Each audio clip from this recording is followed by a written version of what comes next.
A neighbor asks how the pension's holding up. A brother-in-law wonders, half joking, what the house is really worth these days. A well-meaning friend at church tries to compare notes on Social Security.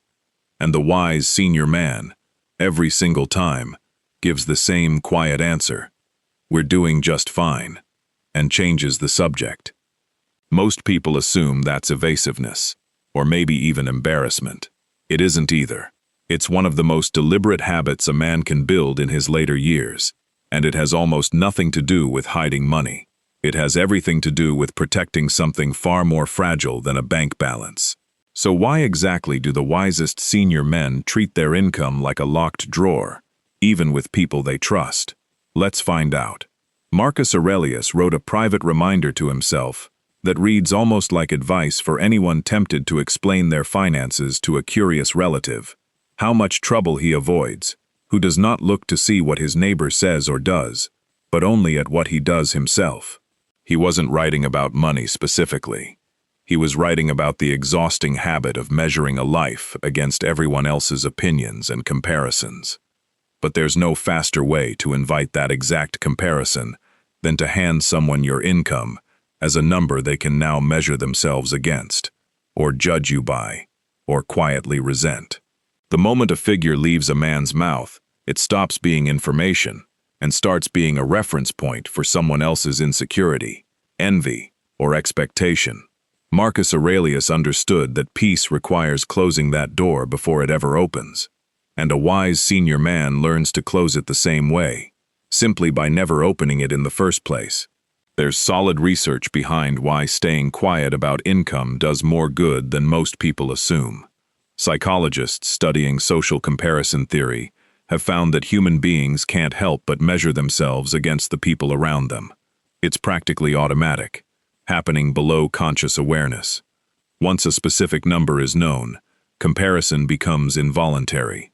A neighbor who learns exactly what another man's pension pays will, whether he wants to or not, start measuring his own retirement against it.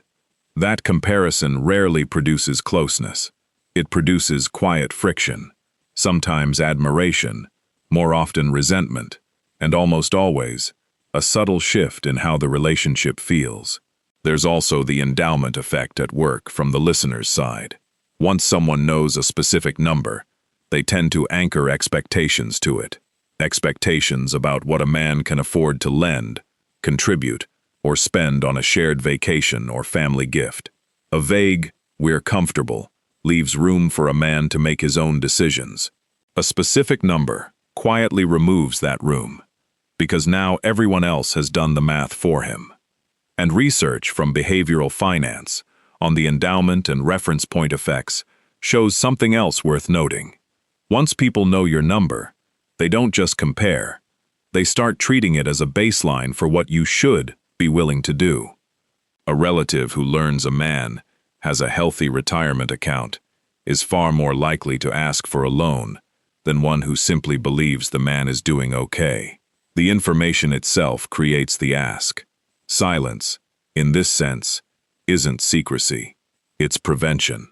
There's also a quieter effect worth naming, what psychologists sometimes call the spotlight effect, the tendency to believe others are paying far more attention to us and judging us far more closely than they actually are. A man who shares his income often imagines it will simply satisfy curiosity and be forgotten. In reality, the number tends to linger, replayed in conversations he'll never hear, discussed at gatherings he wasn't invited to, filed away as a fact people quietly reference for years. He isn't being paranoid to guard it. He's simply accounting for how long information actually lives once it leaves his hands. Think about the man whose brother, over dinner one night years ago, mentioned exactly what his 401k was worth. Proudly, innocently, just making conversation. Within a year, that same brother had fielded 3 separate requests for loans from cousins who just wanted to ask, each one harder to say no to than the last, because now they all knew he had it. He learned the lesson permanently. From then on, we're managing fine, became his entire financial vocabulary at family gatherings, and the requests, strangely, stopped almost entirely. Think about the retired engineer who never told even his closest friends what his consulting work paid in his final working years.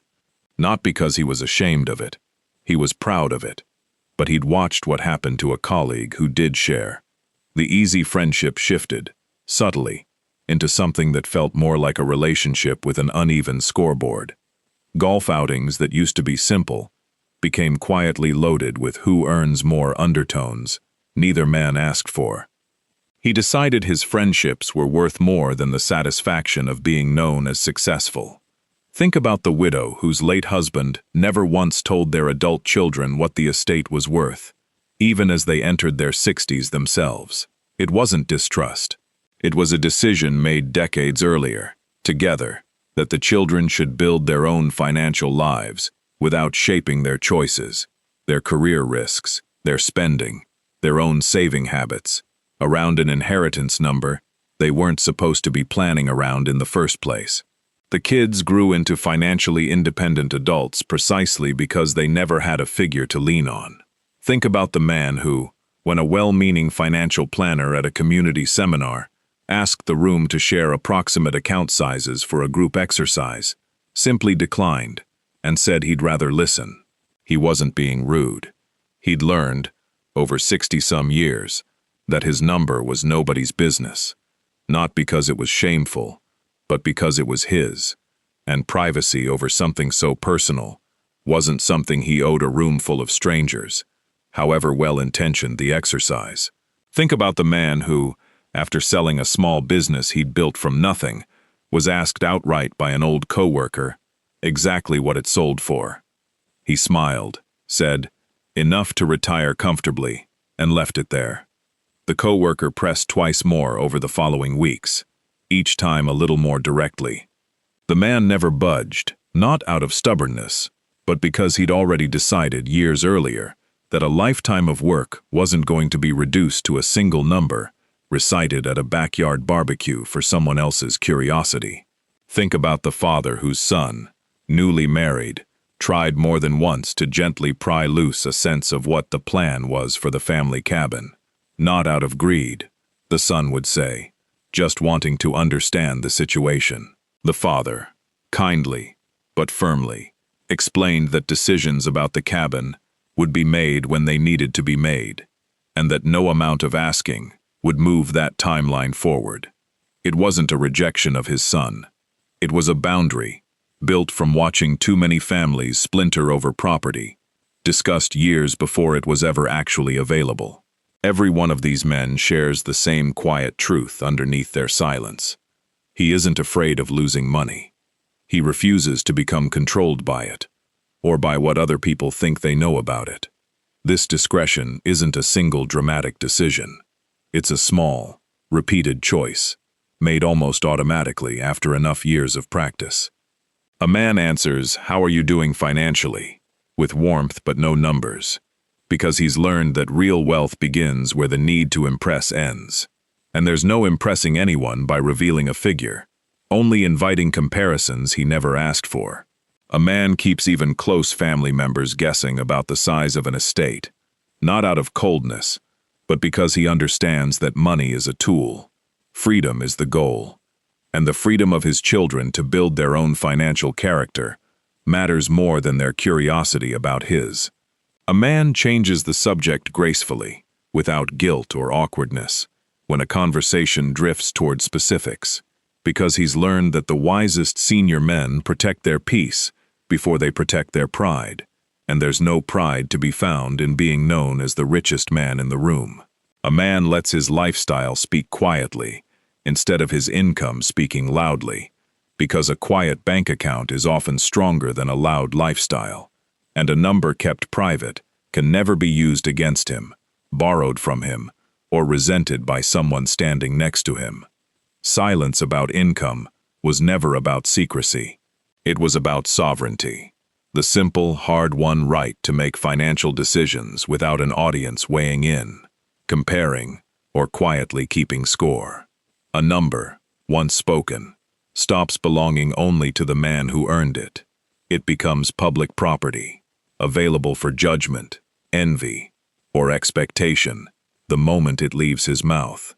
The richest senior men rarely feel the need to prove they are rich, and the wisest ones understand that the fastest way to invite trouble into a peaceful life is to hand strangers, friends, or even family the exact measurements of what they've built.